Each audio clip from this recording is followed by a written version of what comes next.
All right, we're going to set samples on this action that I'm wanting to regulate. So the idea of regulation is to balance the key travel with the hammer travel. That there has to be enough key travel to get the hammer through let off, and then with the appropriate amount of aftertouch. So that's what we're balancing between the two, key travel, hammer travel. I've made a whole series of little blocks. Let me flip these over. The metric is so much easier to deal with. And so our blow distance is going to be within those, with 47 millimeters being your most typical, that or 45. So, you know, I looked at my Yamaha spec sheets and they said 47. So I'm going to start with 47.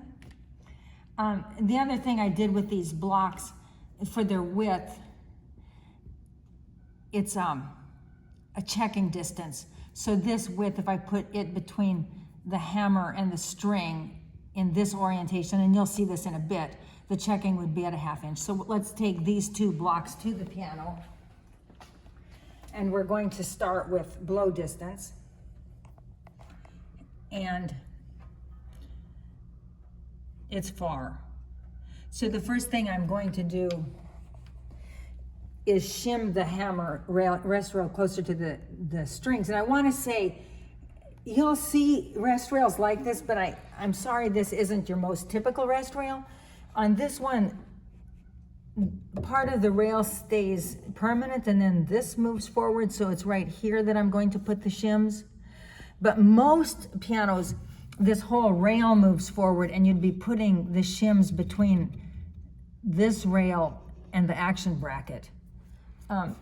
So I'm putting shims right there, and this is a temporary placement. And I'm going to say this is a lot better. I'm going to go with this. Anytime you change the blow distance, you change capstans. Consider blow distance and capstans as one. Blow distance, capstans. So right now I'm going to head down here.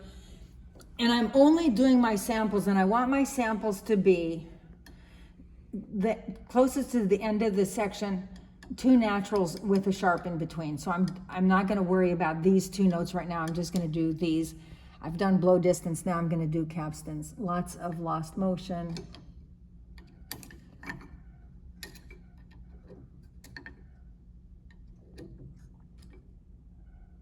Getting close.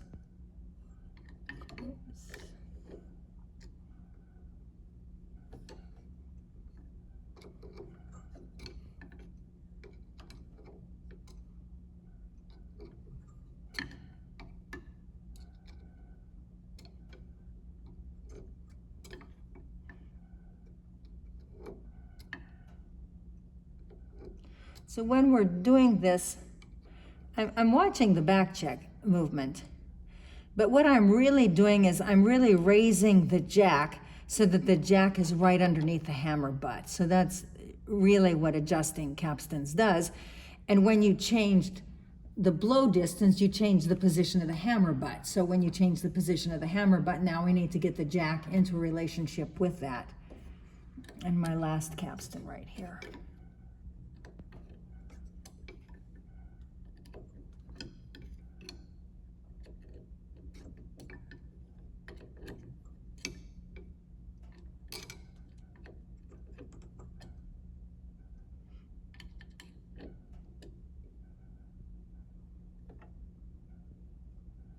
Okay, I've got consistent placement of the jack to the butt, so my capstan is in the right place for my 3 sample notes. And now, I wrote on the board our overall plan of action with this. So I have blow distance and capstans going together. The next thing, we're going to set the key height.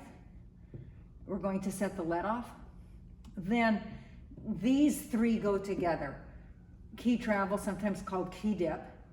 So the checking distance, and then the proof of did we balance everything is aftertouch. So now we've done this. Our next is key height. And I've already set props under the end keys for my key height. And so now it's just a matter of checking, first of all, are any of my samples high? So these are my samples. So I'm looking at these notes right here. So do I have any back check movement? I do on this one. So the first thing I'm going to do is lower the height of this one.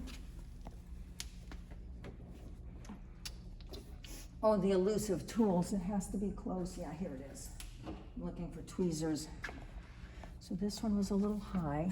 So anytime you do, look at this, a punching on top of the, and you know, if when setting samples, it's okay to put your items, your punchings on top of the felt. Just make sure before the end that the punchings get under the felt. So now let's look at this again. We're focusing just on these two. So one more time, it's these two, are either of them high, and it's these, none of them are high. So now it's looking really carefully under at the space here, and this one is a little low. Can you see with the video that there's a little space? Good. So I'm going to raise this one.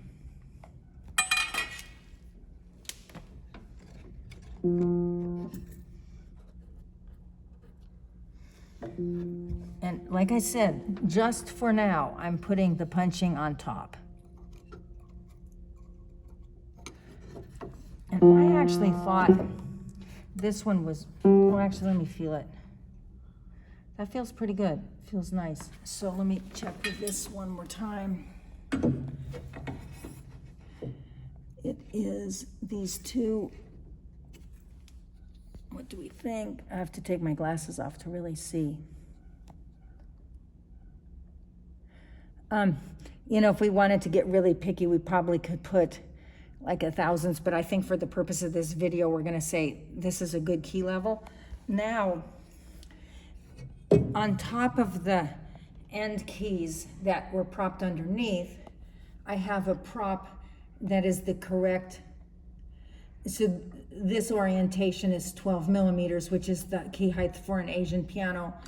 This orientation is a 1/2 inch, which is the key height for an American-made piano.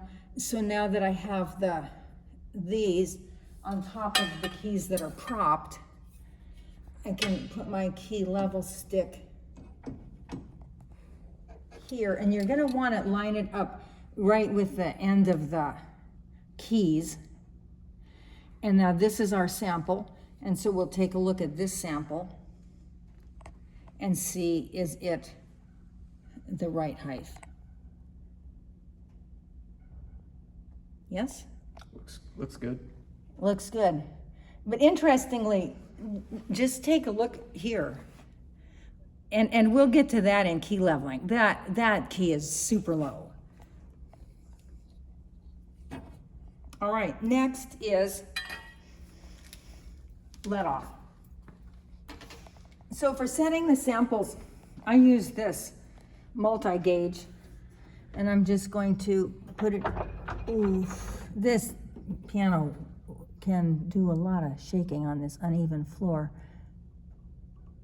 I'm gonna say perfect, and I'll be honest, it's because I changed them, so I probably should, let me unchange one. All right, let's see how this one looks. So this one is letting off way far. Can you see that?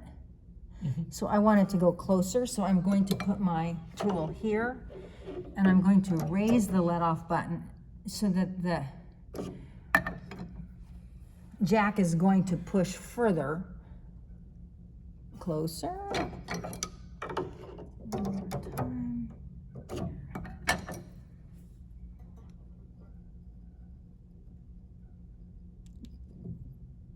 Good. So we did the first two. It was blow distance and capstans.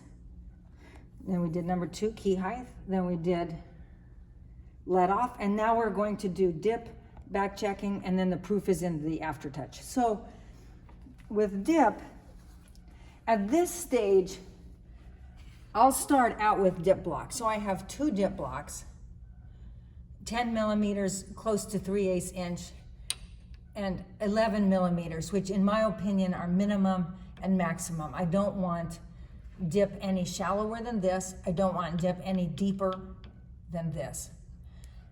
When you use this type of dip block, first of all, you have to make sure that your angle, one end is deeper, the other more shallow. The deep end is towards the end of the key.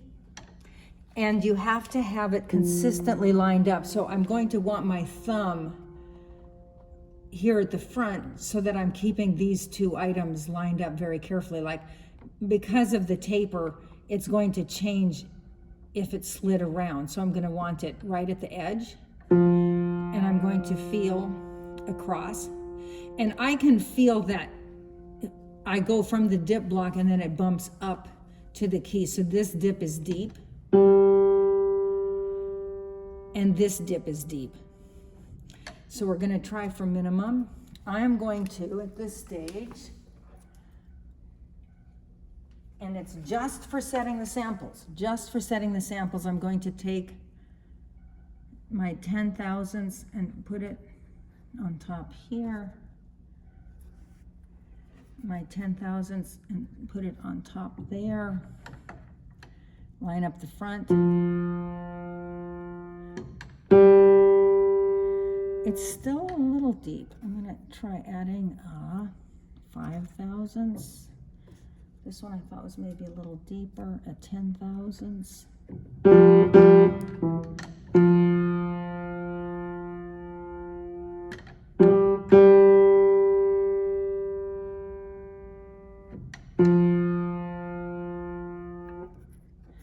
And typically I wouldn't do 2 greens, I would do a blue, but that's perfectly even. And again, here I'm adding a second blue, and in the final, I would do a card so I have the minimum. And now, so right now I have even key dip at the minimum amount of 10 millimeters. So as soon as you do key dip, then you set your checking distance. So I've got the gauge. I need to move the back check closer.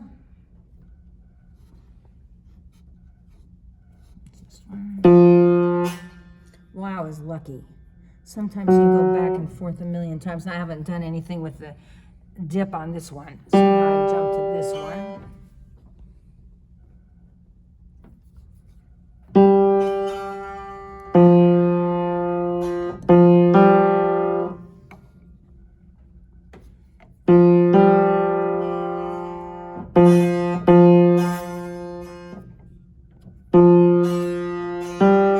I'm going to say that's good. Now we're going to say, did we get this balance correct? And the balance is, when it's in check, there has to be space between the top of the jack and the hammer butt. So I need to put my bright light on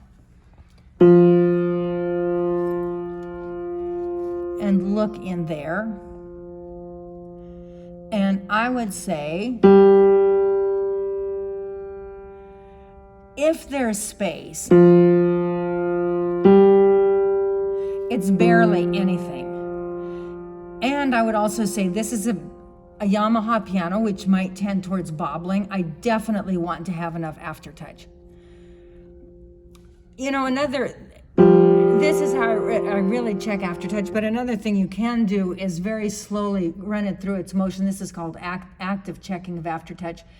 And from the moment of let off, feel how much more motion you have left in the key. And I barely have any, barely any. And then this would be inactive. It's in check, and you check the distance here, and I don't have any.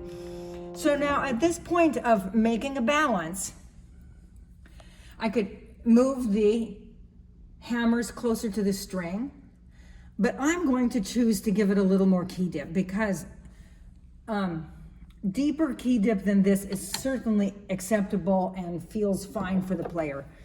So I'm going to take the blue out of this one.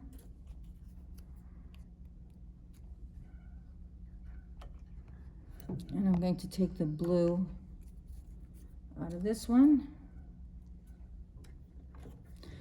Anytime you do key dip, you have to redo checking.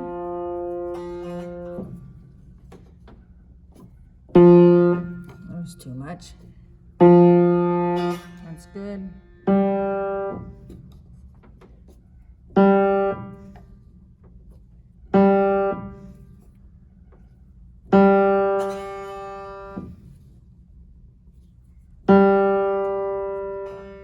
That's good.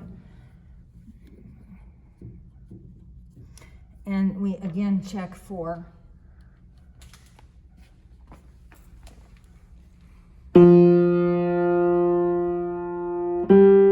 probably still could use more. I'm going to do my active feeling. I'm feeling slowly. There's let off and barely any. So I'm going to go to my maximum block and see how close. I'm not at maximum. So I'm going to go ahead and take another 10 out of each one.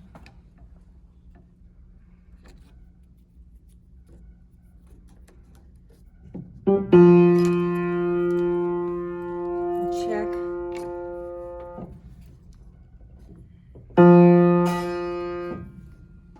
Blow distance. Not blow distance. Checking distance.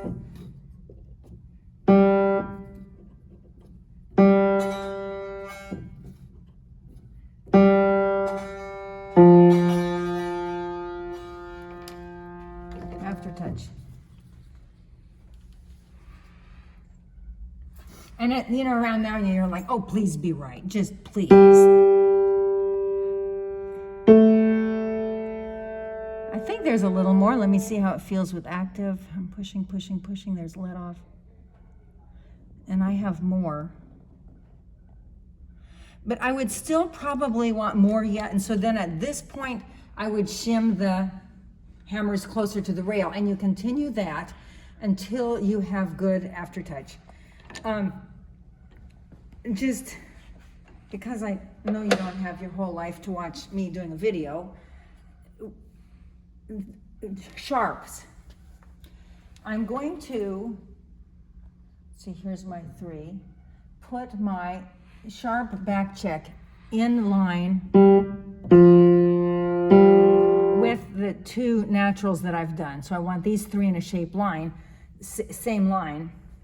So what we want the same amount of key travel. So there's 2 ways of doing it. One is at rest, feeling close to the capstan. What is this relationship? Playing, and what is this relationship? The other is, feel that again. So here I'm rising up slightly to go to the sharp, and here I'm completely at the same level, which would mean to have the same amount of key travel, I'd want this to go a little deeper. The other is to look at how they check. This is checking slightly further back, so my 2 ideas concur. If I made the key travel a little more, then this would get pushed closer to the string. So I'm going to take a look at what we have here.